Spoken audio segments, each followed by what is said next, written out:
Hello बच्चों, कैसे हो। 11वीं कक्षा में आरोह का काव्य भाग चला हुआ है। पाठ नंबर 4 के प्रश्न नंबर 1, 2 हमने पिछले वीडियो में करवाए थे। प्रश्न नंबर 3 देखिए। पिछले सुख की स्मृति आँखों में क्षण भर एक चमक है लाती, ये कथन है। कहता है इसमें किसान के किन पिछले सुखों की ओर संकेत किया गया है। कौन से सुखों की ओर संकेत किया गया है।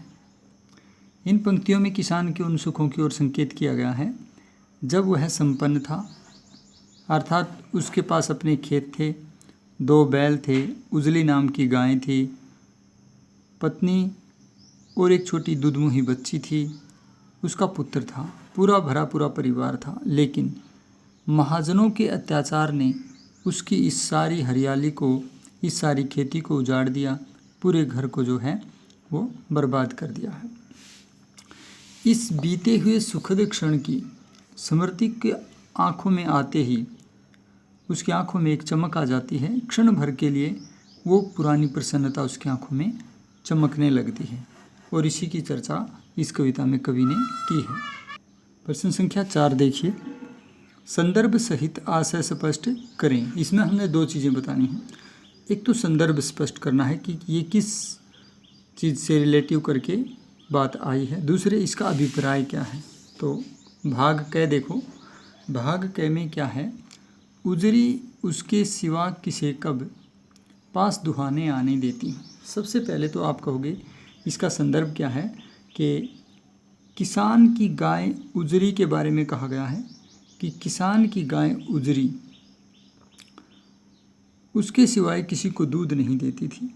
और ये बात उस संदर्भ में कही गई है जब महाजनों के द्वारा ब्याज वसूलने के लिए किसान का सब कुछ बिकवा दिया गया।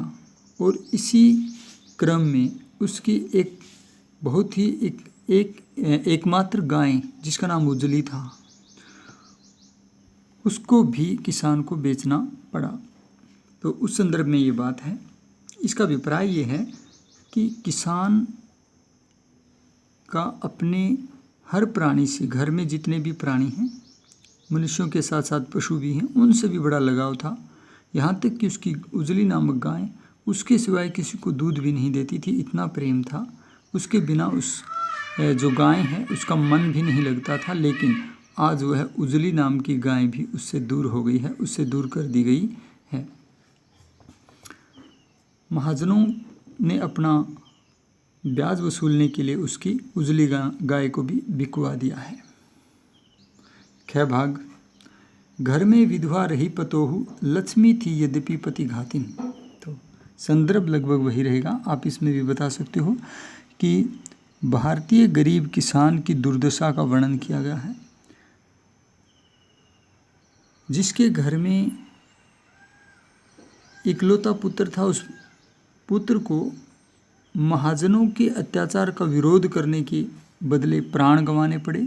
महाजनों के जो कारकुन हैं, कारिंदे हैं, उनके लठों से वो मारा गया। अब घर में पुत्र वधू रह गई है। लेकिन यहाँ पर ये बताने की कोशिश की गई है कि हमारे समाज में स्त्री का सम्मान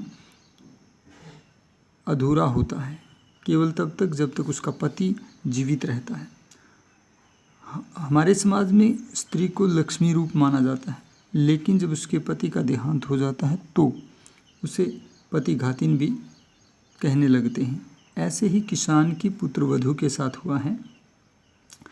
हालांकि वह पद से लक्ष्मी मानी जाती हैं, लेकिन फिर भी लोग उसे पति घातिन की दृष्टि से देखते हैं, जो कि उसके साथ अन्याय है। वस्तुतः यहाँ पर भारतीय समाज में स्त्री और पुरुष के अंदर जो भेदभाव है उस पर व्यंग्य किया गया है। और भाग नंबर ग देखिए। पिछले सुख की स्मृति आँखों में क्षण भर एक चमक है लाती, तुरंत शून्य में गढ़ वह चितवन, तीखी नोक सदृश बन जाती।